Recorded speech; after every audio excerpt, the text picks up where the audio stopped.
السلام علیکم ناظرین، آج ہم ایک صحت گھرانے میں موجود ہیں اور یہ بہن صحت گھرانے سے تعلق رکھتی ہے اور نہایت اسلامی طرز عمل کے ساتھ انہوں نے اپنی زندگی گزاری۔ ان کے والد اتنے مالی طور پہ اسٹیبل تو نہ تھے، لیکن جیسے تیسے کر کے اپنا نظام زندگی چلا رہے تھے۔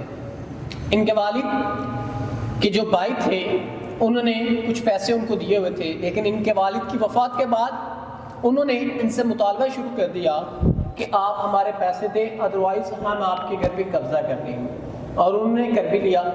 تو اب یہ چاہتی ہیں کہ جو میرا سگا چاچا تھا اس نے میرے ساتھ یہ ظلم کیا، تو میں اپنا جو بھی میرا قرض ہے وہ ادا کر کے میں اپنا گھر، میرے جو باپ کی آخری نشانی ہے وہ اپنے پاس رکھنا چاہتی ہوں۔ تو اس لیے یہ میڈیا پہ آ رہی ہے کہ اگر کوئی ایسا سنسیئر پرسن جو ان کے معاملات زندگی اور ان کی پریشانی کو سمجھ کے ان سے اگر نکاح کرتا ہے تو یہ اپنی زندگی کو بہتر طریقے سے چلا سکتی ہیں۔ تو آئیے باقی جو بھی معاملات ہیں ان سے جان لیتے ہیں۔ السلام علیکم۔ وعلیکم السلام۔ اچھا بہن، آپ مجھے بتائیں کیا زندگی کے معاملات، کیا پریشانیاں، آپ کے والد صاحب جب تھے کیسے حالات تھے، اب کیسے ہیں، کیوں آپ پریشان ہیں، یہ سب ہمارے ناظرین کو بتائیے گا۔ مالی حالات میرے بہت اچھے نہیں تھے، شروع سے ہی حالات بہت تنگ تھے اور گزارا بسر ہو رہا تھا۔ اپنے گھر میں اپنی چھت کے نیچے رہنا ایک رحمت ہوتی ہے اور میں اس رحمت سے محروم ہو چکی ہوں۔ میرے والد اور میری والدہ دونوں سید تھے اور ہم خاندانی سید تھے۔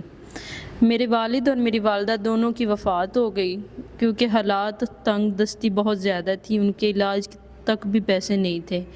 میرے والد کی وفات کے بعد میں اپنے چچا کے پاس رہتی تھی۔ چچا ہمارے ساتھ ایک ہی گھر میں رہتے تھے، تو چچا نے میرے گھر جو تھا، میرے چچا نے میرے والد کو پیسے دیے ہوئے تھے کچھ علاج کے لیے، لیکن وہ میرا نہ تو بابا بچے اور نہ ہی انہوں نے وہ پیسے واپس ان کو کیے۔ اب میرے چاچا مجھ سے ڈیمانڈ کرتے ہیں کہ میں ان کے پیسے واپس کروں، لیکن میں اکیلی عورت ان کو پیسے کیسے واپس کروں، کیونکہ میری ماں کو کافی موذی بیماری تھی اور انہوں نے کافی بڑی رقم لی ہوئی تھی۔ تو میں نے ان سے معذرت کی کہ میں قرضہ ادا نہیں کر سکتی آپ کا، تو وہ اب مجھے دھمکیاں دیتے ہیں کہ وہ میرا مکان چھین لیں گے، جو انہوں نے بعد میں چھین بھی لیا تھا، وہ اس پر قابض ہو چکے ہیں۔ تو بہن، آپ کے ناظرین خون سفید ہو چکے ہیں، خونوں میں وہ بات نہیں رہی۔ کہتے ہیں کہ اگر ہوتی خون میں وفات تو نہ بکتا یوسف مصر کے بازاروں میں۔ تو بہن، اب آپ کے چاچا نے آپ کا خیال نہ کیا کہ یہ میری ایک بھتیجی ہے، یتیم ہو چکی ہے، تو اس کا میں سہارا بنوں، بلکہ اس نے آپ کے گھر پہ قبضہ کر دیا، حالانکہ وہ یہ جانتا بھی ہے کہ کیسے میری بھتیجی ارینجمنٹ کر کے پیسوں کا مجھے دے گی۔ تو اب آپ کیا چاہتی ہیں؟ اگر کوئی سنسیئر پرسن جو آپ کے یہ تمام معاملات قرض کے ادا کر کے آپ سے نکاح کی خواہش رکھے اور آپ کے والدین کی آخری نشانی آپ کو لے کے دے دے، تو آپ کا کیا خیال ہے؟ میرا نیک خیال ہے اگر کوئی ایسا سنسیئر انسان یا مخلص انسان آئے جو میرے چاچا کا قرضہ بھی واپس کرے اور میری زندگی کو دوبارہ وہی خوشیاں لا کر دے دے، تو میں اس کی شکر گزار ہوں گی، وہ میرا گھر مجھے واپس لے کر دے۔